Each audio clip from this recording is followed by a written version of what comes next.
চিকিৎসক অনিকেত মাহাতোকে পোস্টিং দিতে হবে আরজিকর মেডিকেলে, রায় কলকাতা হাইকোর্টের। অবিলম্বে পোস্টিং দিতে হবে আরজিকরের নির্দেশ বিচারপতি বিশ্বজিৎ বসুর। পোস্টিং বিতর্কে অনিকেত মাহাতোকে নিয়ে রাজ্যের সিদ্ধান্ত খারিজ করলেন বিচারপতি। রাজ্যের সিদ্ধান্তকে চ্যালেঞ্জ করে হাইকোর্টে মামলা করেন অনিকেত মাহাতো সহ 3 চিকিৎসক। আরজিকর হাসপাতালের পরিবর্তে অনিকেত মাহাতোকে রায়গঞ্জ মেডিকেল কলেজে পোস্টিং দেওয়া হয়। 27 মে পোস্টিং সংক্রান্ত বিজ্ঞপ্তি জারি হয়। তার র্যাঙ্ক 24 জানান অনিকেত মাহাতো।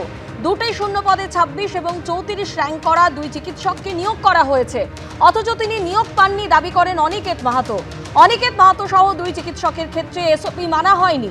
রাজ্য এর কোনো গ্রহণযোগ্য ব্যাখ্যা দিতে পারেনি পর্যবেক্ষণ বিচারপতি বিশ্বজিৎ বসু। এসওপিকে মান্যতা না দিয়ে রাজ্য সংবিধানের 14 নম্বর ধারাকে অমান্য করতে পারে না পর্যবেক্ষণ হাইকোর্টের বিচারপতি বিশ্বজিৎ বসু।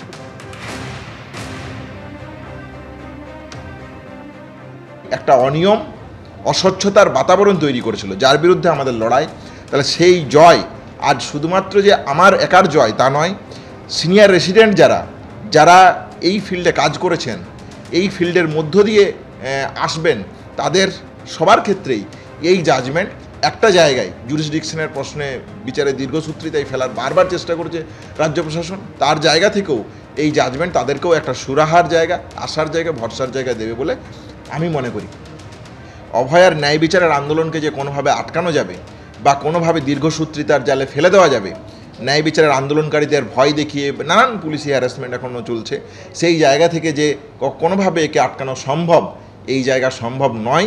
আমি এই লড়াইয়ে প্রথম দিন থেকে ছিলাম যে আন্দোলনের যে অনন্য শিক্ষা, যে অন্যায়কে অন্যায় বলতে পারা, সেই অন্যায়কে অন্যায় বলতে পারার এই লড়াইয়ে একটা জয়যুক্ত এলো এবং এই লড়াই এগিয়ে নেওয়ার জন্য আমরা এবং আমি বদ্ধপরিকর থাকব। অন্যদিকে সিউড়ি থানার কনস্টেবল তার মুখে ঘুষি মারার অভিযোগ উঠল এক টোটো চালকের বিরুদ্ধে। জেলখানা মোড়ে ওই টোটো চালককে তার টোটো সরাতে বলায় ঝামেলার সূত্রপাত, খবর পুলিশ সূত্রে। এরপরে কনস্টেবলকে ওই টোটো চালক মারধর করে বলে অভিযোগ। টেলিফোনে রয়েছেন আমাদের প্রতিনিধি ভাস্কর মুখোপাধ্যায়। ভাস্কর, ঠিক কি হয়েছে?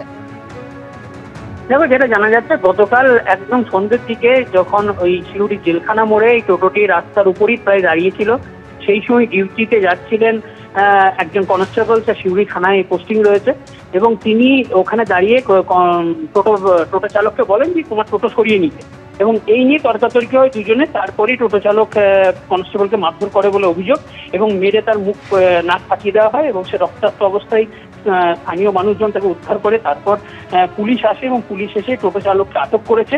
আজকে তাকে সিউড়ি আদালতে তোলা হবে বলে আমরা জানতে পেরেছি। এবং এই ঘটনায় ওই যে দীর্ঘদিন ধরে এখানে টোটো চালকদের নিয়ে একটা অশান্তি চলছে, এবং স্থানীয় বাসিন্দাদের বক্তব্য হচ্ছে যে পুরসভা ব্যবস্থা নেয় না বলে টোটো চালকদের বাড়াবাড়ি, এবং রাস্তা পুরো দখলে রয়েছে টোটো চালকদের, এবং এই পুলিশ কর্মী সেটা সরাতে গিয়েই আজকে তিনি আক্রান্ত হয়েছে। ধন্যবাদ তোমায়। যে ছবি আপনাদের সামনে তুলে ধরছি, সিউড়ির ছবি, যেখানে দেখতে পাচ্ছেন এক কনস্টেবল যার মুখে ঘুষি মারার অভিযোগ উঠেছে টোটো চালকের বিরুদ্ধে। জেলখানা মোড়ে ওই টোটো চালককে তার টোটো সরাতে বলায় ঝামেলার সূত্রপাত, খবর পুলিশ সূত্রে, এবং এরপরে ওই কনস্টেবলকে টোটো চালক মারধর করে বলে অভিযোগ।